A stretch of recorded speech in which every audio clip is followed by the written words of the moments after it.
everyone, this is Mitch and welcome back to Dynamic. So for today's episode, magmumukbang slash review ako ng Indian food na in-order ko sa Big Mommy's Muntinlupa branch. Pero dito lang ako sa bahay kasi maulan, bumabagyo, mahirap lumabas. Nag-order ako ng butter paneer masala na may kasama ng paratha bread. Ito siya. Beef keema, shawarma, beef shawarma, and extra pita bread. Kasi gusto ko rin malaman kung anong pagkakaiba nitong dalawa. Paratha bread and pita bread. Maliban sa beef shawarma, natikman ko na itong,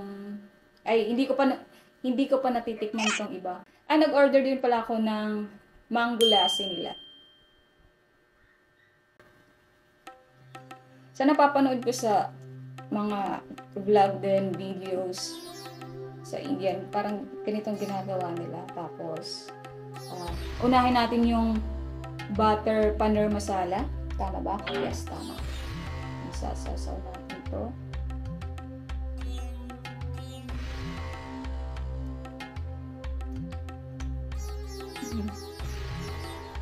Medyo spicy siya.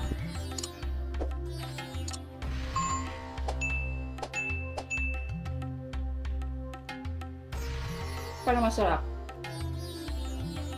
Kailangan yata natin haluin.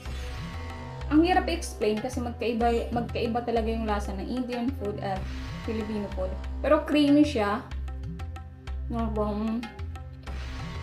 Creamy na medyo spicy. Para sa akin lang, parang pasta na spicy siya.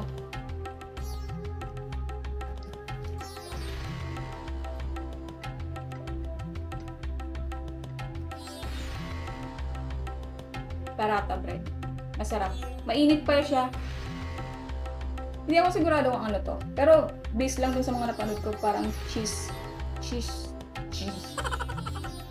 yata siya. Nabubulol-bulol na. Try na.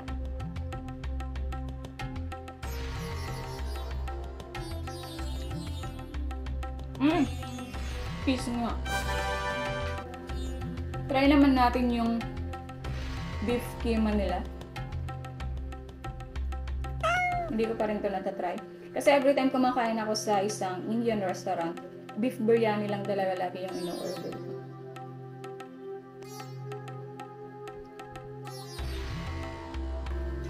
Paano ba explain? Parang wala kasing hawig na Filipino food ito eh. So, ang hirap i-explain.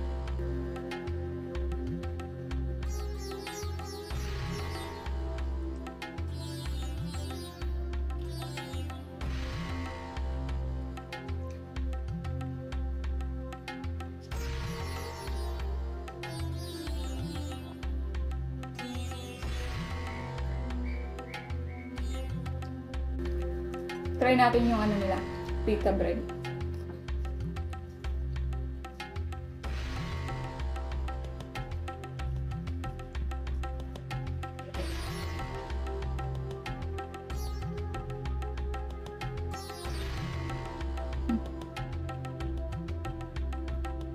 Typical pita bread.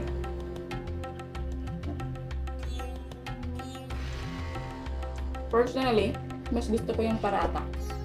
Chewy siya na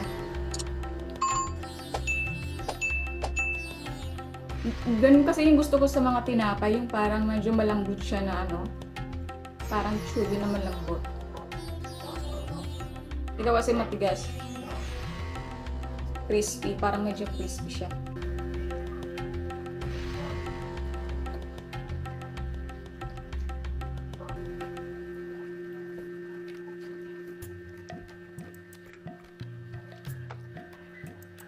Dito na lang siguro na.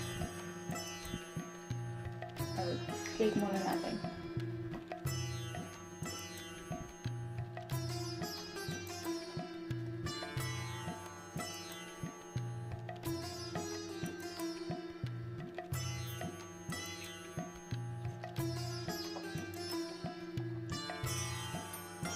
Mango lasa. Mango yogurt. Ganun ang lasa.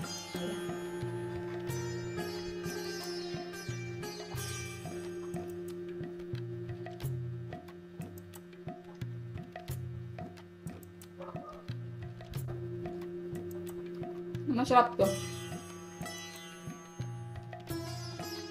Re-recommend ko tong i-try nyo.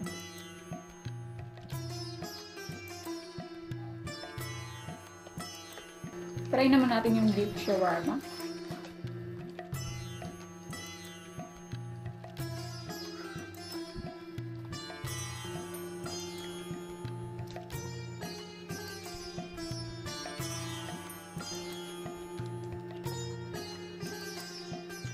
$60.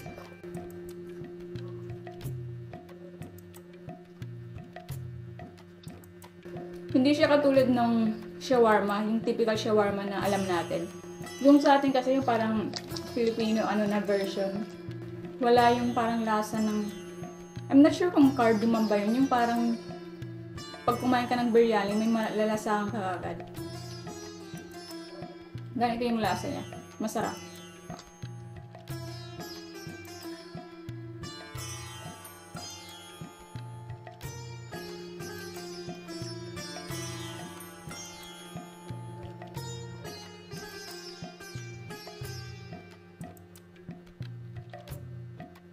Hindi ko lang gusto yung amoy niya. Pero yung lasa niya, okay naman.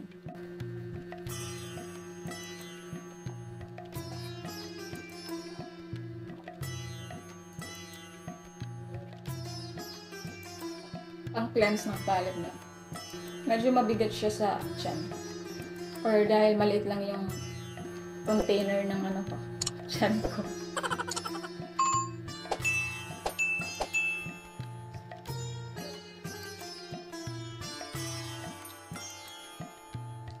Nakakaramdam na ako ng pagkabusog.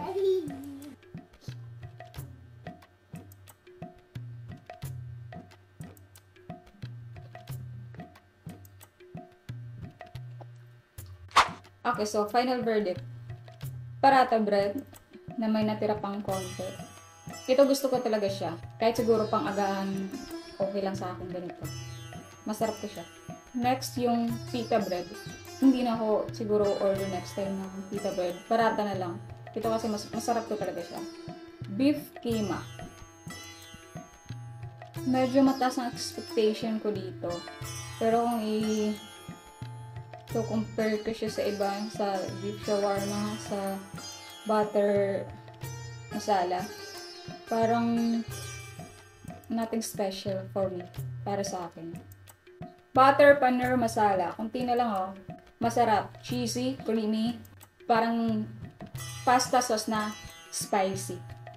Beef shawarma, sarap naman siya, hindi yung typical na shawarma, hindi siya yung Filipino version natin, yung lasa. Try nyo, i-recommend ko rin to. Mango lassi. Masarap siya, hindi ko lang talaga gusto yung amoy. Mango yogurt, pero parang ewan ko, hindi ko lang gusto yung amoy niya. So overall, i-recommend ko siya. Taste-wise, price-wise, hindi naman siya kasi ganun kamahalan. Tapos, mabigat rin siya sa tiyan. So, sulit na sulit rin yung babayaran niya. At feeling ko magugustuhan siya ng mga Pinoy. So, hanggang dito na lang yung episode natin for today. Please don't forget to subscribe, like, and share my videos. And sana magkita-kita ulit tayo next episode. Bye!